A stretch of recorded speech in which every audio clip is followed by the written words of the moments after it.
This is Pete Moore on Halo Talks NYC. I am bringing back to the podcast from episode number 76. Y'all remember number 76. Epic, classic, amazing. Lauren coming in from FORTÜ. She's been around since COVID, prior to COVID, and she'll be around after COVID and after that and after that. So welcome back to the show. Go, girl. Boom. That was quite an intro. Thanks. Yeah, I'm not going to repeat that. Let's go with it. Good to see you. Me. I'm psyched for everything you've been doing. I need an update, as does our audience, because digital was everything people were talking about. Yep. Then it kind of took some time off, and now obviously it's got to be a revenue stream from a hybrid standpoint. So tell us where you're at, how things have evolved, and where we're headed. Yeah, for sure. So we initially had built a marketplace. We then switched to white labeling, so B2B SaaS, right before the pandemic. Obviously, the pandemic then happened. Not knowing that, really scaled that business really fast. And you know, we scaled, but it wasn't a fun time. It wasn't an innovative time. It was a very intense time. It was, you know, everyone was just trying to survive and figure out how to do that. And so I think now we're actually at a place where the pandemic is over, work from home. I mean, in New York City, I feel like people have landed on 3 days a week. So this hybrid life, I would say the gym and the work from home have really kind of mirrored each other. So now we're at a point where people are like, okay, how do I adjust to those consumer needs and what the consumer's doing? How do I, you know, use digital going forward and just continue to innovate? So we've innovated, you know, just beyond the video element, we have social features, messaging, HRV tracking, so all these other tools as well that are applicable to people that are, you know, hybrid users, digital only, or gym goers. So we've been innovating. Lots been going on. So when I started this industry back in 1999 on the private equity side, then I ran a software company for 3.5 years with our boy Shane. Shout out to Shane Edmonds, one of the great minds in the space on the tech side. You know, we got people's attention, and then like we lost attention for something else that went on. And then if you think about like during COVID, you had everybody's attention. You had all these clients come on, and then they actually had to focus on their bricks and mortar business again. So how have you kind of been able to like get their resource allocation, get them to say like, you know, when I was doing the internet, they were like hoping the internet was a fad. Yeah. And then it was like going to go away because they didn't want to have to embrace it. So how have you kind of like kept the clients that you had, get them to understand, look, I don't need you. I know this isn't like your top revenue stream. It was for a period of time. Now it's not. So like you get a downshift, I'm going to upshift, and we're going to meet here. So talk about how clients have like been able to work with you, what kind of resources they're putting towards it, and how relevant it is for them going forward. Totally. I think from our clients, we see a myriad of executions. So some people their digital businesses making millions of dollars and they have just a couple studios, so people execute it really well. And then we see people that, to your point, have like kind of let it fall in the waistline and have not prioritized it. Right. And so we've seen all variations, but we have all the evidence to know that this works and can be executed really, really well. I would say that when people travel and freeze their memberships and all that stuff, there's easy, low-hanging fruit that I think people can easily get behind, which is when somebody goes away for the summer, you tell them to stay engaged by taking classes, right? Or people that do a tour of the gym and don't join, instead of offering them half off, they're not joining because they don't feel ready. And so like those are like easy, low-hanging fruit opportunities for people to get engaged. And then we've also built a studio player where people can live stream their content from one location into the other location, so digitizing the brick and mortar. So we've kind of evolved the video in many, many ways now, as opposed to just you know, the at-home experience. The other thing is, if you look around the gym, everyone is on their phone watching content. I'm like, listen, you need to figure out what they're doing and you need to make it better. Put it on a bigger screen, just enhance that. And so I think, you know, things have been really isolated. There was Peloton at home, and then the equipment guys have great apps. And so I think really I'm hoping to see everyone playing together, because you want to bike at home for that kind of day, you want to go to the gym, and some days I want to run outside. And so I think I hope that people are going to start realizing, like, meeting the customer's behavior as opposed to wanting the customer to operate a different way. We now know their behavior, so how do we work together, you know, to help them enhance that and stay engaged and not fall off the wagon? So if you take a look at the number of instructors inside of a location and they're still doing group exercise, and you take a look at like how strong that relationship is between the instructor and, like, if I go to SoulCycle, I go to like 3 or 4 people, and they're like my go-to. And my relationships with them, not necessarily with the studio bricks and mortar site, but it's with them wherever they are. I'm coming. So how have you seen, or how have you been able to like educate people to say, look, let me get your top 5 instructors and let's like get those people and like celebritize them to an extent, not to like own the relationship, but like to make sure that they know they're like, they're relevant. I know that they have these relationships. I don't want to like disintermediate them. I don't want them to disintermediate me. Totally. How have you kind of find out have you figured out how to do that and then get like a real core client base that says like, I want that person online. Like that's my lifeblood to this club. Totally. Yeah, I think you touched on a great point. So we have a couple. That was a very good point. He's got this cute little smiley face bell here that's hard not to ring. Yeah, there'll be a picture on it. Yeah, but so basically, some people have said to us, like, don't share the data with the trainer so they don't know they're so popular. That is like, it guts my inside when they say it, right? Like, I'm like, then like the Peloton trainers are constantly promoting it, constantly talking about it. So you need them to do all those things if you want to have a great result, right? And so there's a push-pull between not wanting to pay them more to do more, but then also, so there's this dynamic, and we see the people that are able to invest a little bit, and maybe you just pay the trainer when they get new people to sign up, or people buy engagement and stuff like that, so there's not a real cost to it, but there needs to be an incentive, to your point, where they're inspired and motivated to do it, and everybody kind of wins. So I think we struggle with that with some people where they worry it's going to quote unquote cost more, but obviously we have the data that they're getting 22% more workouts when they have digital, and all the things that really kind of debunk that theory. But I think we definitely see that push and pull where people are not totally ready to invest in it, but then we have the opposite where people are doing incredible things and scaling really business, and their digital outweighs their brick and mortar business. I didn't know you were doing this, but a buddy of mine, Eric, over at Swerve, kind of pivoted, and they're doing some live classes, and then they're replicating that and doing some other stuff in the background. I didn't know you were doing that. I think that's awesome. How have you found the receptivity on a studio that's streaming live from New York, and it's going and streaming live into some secondary market? Do people feel like New Year's Eve, like, hey, I could either be in Times Square or I'm watching it live, and that's like just as good? And how is that experience? Because that, I think, to me, would be a huge opportunity to leverage the fixed cost of that class. Totally. And leverage an instructor that is an actor or an actress in New York that's not living in Macon, Georgia. Totally. So I can't accommodate that. So how is that picked up, and how important is that? Because I feel like that could be a huge private label scalability opportunity. Totally. Did you bring up Swerve? Because we are about to announce a partnership with them. So. Oh, I did not bring it up for that reason. No, he's a good friend of mine. Yeah, those well, guys. It's not going to launch for a couple months. So but congrats on the Swerve deal. Yep. Sorry, guys. I just hope it's announcement here. Hope it's a non-binding letter of intent. What's non-binding mean? This means probably not going to happen. Okay. Anyway, keep going. Yeah. So, anyways, so we're partners with those guys. So basically what we're seeing, I think, one, people are trying to cut costs. Some gym chains like UFC we work with, they have 24 hours, so there's a lot of times that they don't have a class schedule. So being able to disseminate one live class into many places is awesome. And to your point, UFC brought in Champion Fighter, they brought in Frankie Edgar to LA. It's like a pay-per-view. Totally, and it was awesome. And the cool thing was they had it so people went to the gym and took it, and so you got to see inside all these different locations around the world, like everyone there taking it together. They can ask questions and see him. So I think the beauty part of the internet is it makes this big world a much smaller place. So connecting the actual brick and mortars too was a really great use case, and it's two-way. So the instructor can see the people in the room. That's a big difference too. You can see all the people across all the studios. All those stores, yeah, exactly. Like on a dashboard, or like a camera. So the instructor has a screen where they are, all the leaderboards, the leaderboard and the tiles and location. So Gotcha. So it's not like they're just teeing up a class and they can watch it and decide, I'm not feeling it, walk out. If you walked out of a real spin class, the instructor would be like, hey, where are you going? So with the two-way and the live element, it really it's like as good as the instructor being there. One of the things that. We at one point we were trying to buy Gold's Gym back during COVID, and one of the ideas that we were trying to get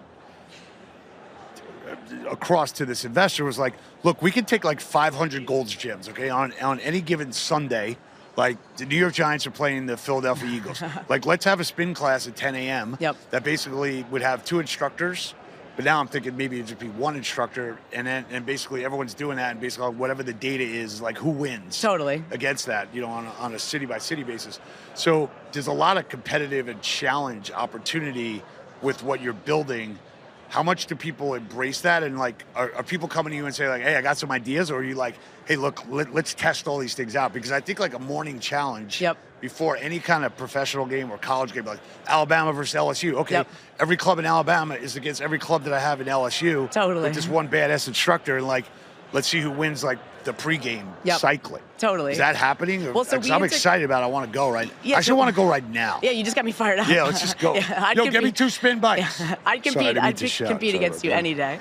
Why do you say that? I mean, he's wearing you a think it suit would jacket win? that he couldn't button, so You I think it just would feel win? like I'm going up and he's Yeah, but going this is like down. from 3 Halloweens ago. That's my point. I could wear something from high school still. This podcast is officially over. Yeah, I would say. Ma, you need me? I'll agree it down. West Palm, no problem. All right, Pete go is ahead. the only person I think talks faster than I do. Yeah, no, so we actually work with MyZone, and that's basically the vision, to be able to have rooms and clubs competing against one another. And we also our investors are the Dodgers, so the goal with them is to do like kind of train like an athlete and have the teams competing. That's where we're trying to take this. I'm surprised that a lot of these sports teams have not done that yet. Like, what are they waiting for? I'm like, you have the audience, the captive audience, you have the programming, like it's like if I own a PSL license and I'm paying $800 to go to a Giant game per ticket, why would I not want to like spend like the next 30 days and do like a Saquon Barkley like workout, but actually do it with him? Totally. In the winner flies in a private jet and gets to go sit on the like field. I'm on the sidelines with Saquon, and like, yeah, dude, I just did his workout, the same exact thing that he ate. I ate Totally. I mean, all the money going into sports is going into gambling. I'm like, this is a chance for them to do something really good for the fans. And to your point, people already like adore these people, would get so into it, and they can do it against the team. So that's something that we're working on in the background. So one of the things, obviously, during COVID, people talk about how much money they're making online, you know, how big their membership base is. There are a couple of, like, huge deals, like one in Australia with some woman named Kaylee, I think, or like $200 million revenue, whatever it was, or deal transaction value. Now. Yeah, I heard they bought it back. So it's obviously, like, been a lot of hype. Then it kind of came down to earth. You've obviously stayed true to, like, look, I'm a B2B2C, and, like, I'm under the radar. And I don't have to acquire customers. I'm not building my own brand. I'm building it through my partnerships. Totally. So you kind of had like a lot of, cloud cover, if you will, from like what some of these other companies are. Are people still making a lot of money online? Totally. That's my point. So that's a good question, right? Because I feel like people think like it just went away. Like, no, that's shit's not going on anymore. It's like, oh, dude, I got it a little on that. I didn't get it. I'm done. Totally. But it's like, then I read something like girls got like doing $20 million on YouTube on like some videos. Totally. It's like, so tell me what's going on, because I don't think people fully appreciate that. Like, this shit's live. It's happening. There's money to be made. Totally. It's not something that didn't just happen. No, and it's like Peloton too. Like, people have always been working out at home. That didn't just appear. That's always been a market. They made a better, more beautiful market and product, but like that's always been going on. It's not all or nothing, right? They talk in the extremes, and that's where the press gets excited, but people are doing all these things. It's not all or nothing. And I think some people have that, if their experience is because they focus on digital. They had thousands of people doing live streams during the pandemic, and the reason that they don't have that is because they stopped doing it. Right. They're not. They're. I think people dare to kind of change the model and encourage people to, if the gym sort of operate on a sign up and maybe you come, maybe you don't, as opposed to being like, this person is at risk of canceling, they are not coming. Maybe their kid's soccer time changed, they actually can't get there.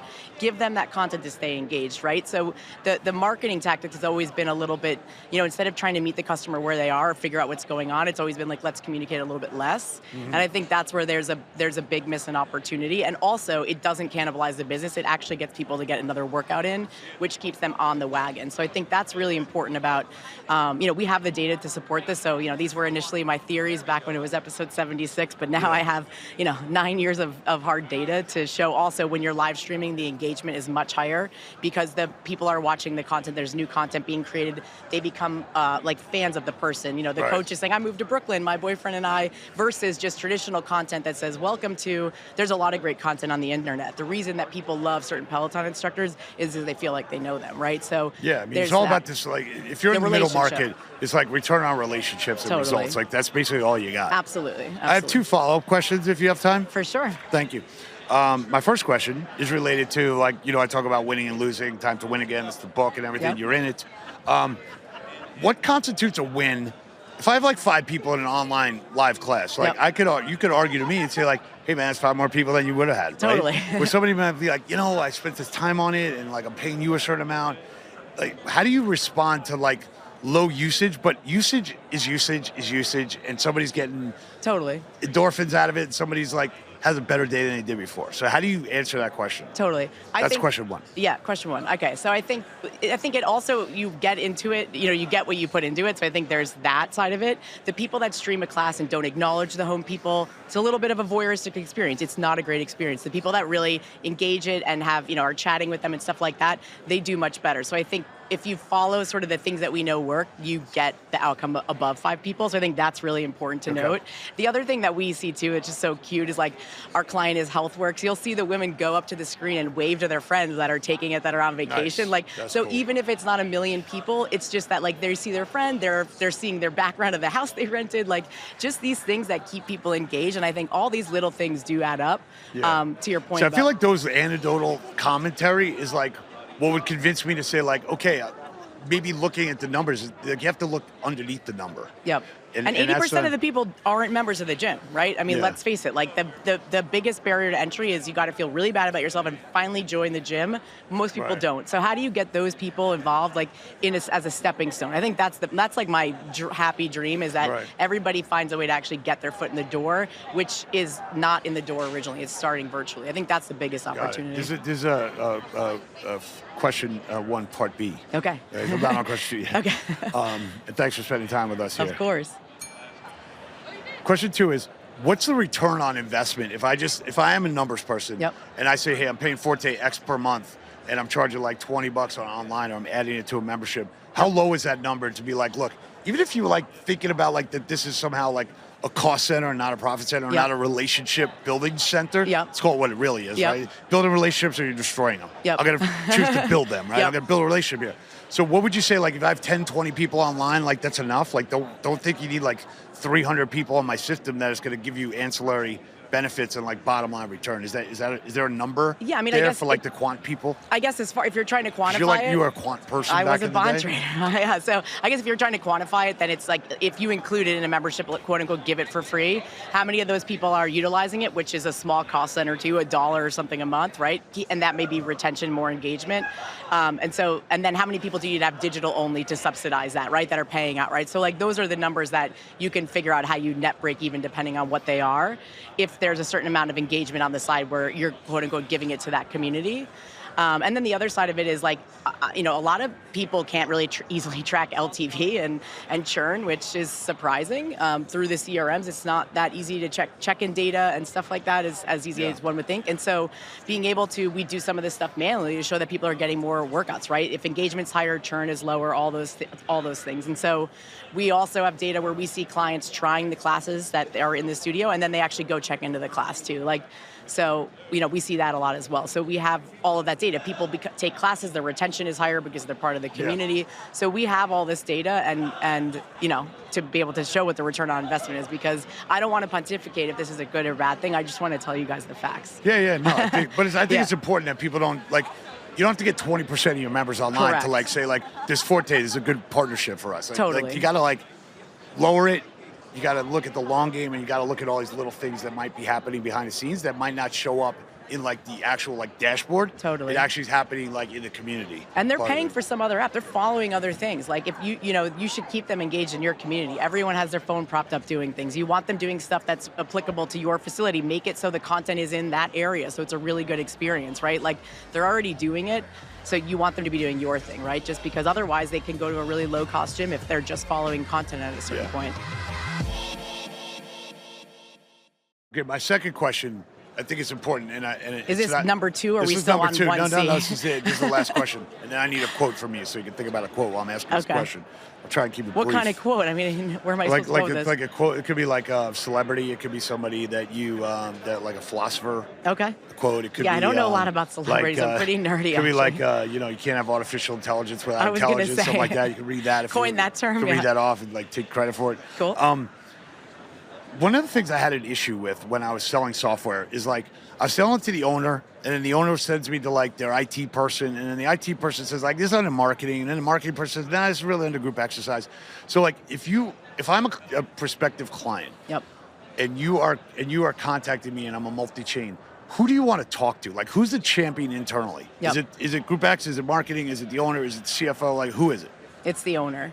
because it's a business decision. They need to be behind promoting it. They need to believe in this. If they don't believe in it, a lot of times the Group X person either loves it or hates it, depending on their fear about digital. But they get really excited. But if the finance team if everyone's not behind it, it just ends up kind of, we want this to be in their ethos, especially a big chain where they're opening locations and they need to roll this out as they open locations. Right. And so, otherwise, I used to try to sell people really hard. Now I'm like, I need them to want this, or I'm setting myself up for just a lot of work too. So, but once the owner embraces and says, "We're doing this," like, I like you, I trust you. This makes sense to me. Does it go to the director of marketing? Like, who's it under? I want to understand, because a lot of people say, like, "Oh, my digital, that's under like my IT guy." The group exercise content, like, that's under here, but then I have like a digital manager, and I feel like if everything was put under the right division or under the right person, it would probably work better, because it's part of like how they think about optimizing their job or their unit, or like in a dream world, they would have a person they would have a person that this was their focus, right? So would it be digital, or what would it be called? Content or just delivery? Digital, whatever, engagement, just community engagement too, because a lot of features we have are like outside of the digital side, just like following people, messaging, groups, challenges, like stuff that's applicable to in studio. So it's like member engagement. Like if they had a member engagement, the head of member engagement, this would be like right underneath the head of member engagement. Because I feel like a lot of people don't know where to put this, and then it doesn't. Yeah, when it goes into the tech side, it's like the tech. They just want to make sure like it works. The API is connected, and that's it. So I think that's where it falls. It needs to be part of the plan and the onboarding for members, right? So when you onboard a member, they can do and like look at all the equipment, and it needs to be a part of the whole process. And I think the other opportunity too is when they're rolling out locations, using it in pre-sale and stuff like that too, which is important. So it needs to be part of the whole strategy. That's why if we just get one person excited, it doesn't work. Everyone needs to be behind it. Got it. And then in closing here, from 76 to probably 500 and something, any quotes that are like, Laurenisms, or like things that you like, or things that like remind you, like, hey, I'm building progress every day. It might not feel like it, but I know my business model's, I'm focused. It's going to happen. I just got to kind of wait till everybody knows about it. Totally. I think for me, every day you just got to work hard. You got to work real hard. That's it. Just do it. Work hard. Do the worst thing on your... That's somebody said the other day, do the work. Do the work. On a if you have something you're post. Procrastinating about, that should be the first thing you do in the morning, because then the rest of your day is going to be so good after that. So I'm going to take that do the work, and I'm going to get fit into my slim Riddler costume by next year, so I'll be a 38 small. Exactly. If anybody wants to buy me a medium t-shirt, bring it on. Right now I'm a large. All right, great to see you again. I'm glad everything's going well. Hit the bell. Here, get the bell going. Thank you for having me. Go FORTÜ or stay home. Yeah. Bye. Bye.